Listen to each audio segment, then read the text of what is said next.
Hello everyone, how are you doing? This is MD Tech here with another quick tutorial. In today's tutorial, I'm going to show you guys how to resolve if you're coming across an issue on Windows 10 or Windows 11 that reads that we couldn't find a fingerprint scanner compatible with Windows Hello Fingerprint.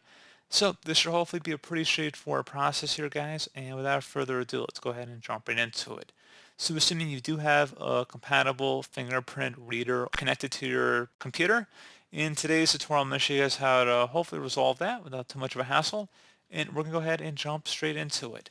So we're going to start off by opening up the search menu, type in services, best match, should come back with services. Go ahead and open that up. You want to locate the Windows Biometric service, and you want to double click on it.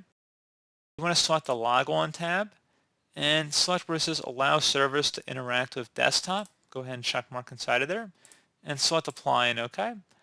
And now you want to also double click on it and make sure startup type is set to automatic. And if service status is stopped, you want to select the start option and then select OK.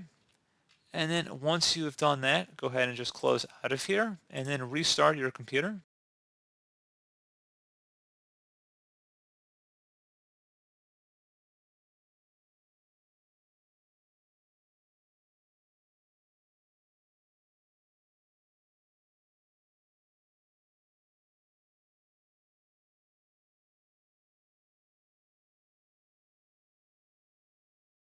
And there you go, guys. Hopefully at this point you should be good to go. And as always, thank you for watching. Do hope I was able to help you out, and I do look forward to catching you all in the next tutorial. Goodbye.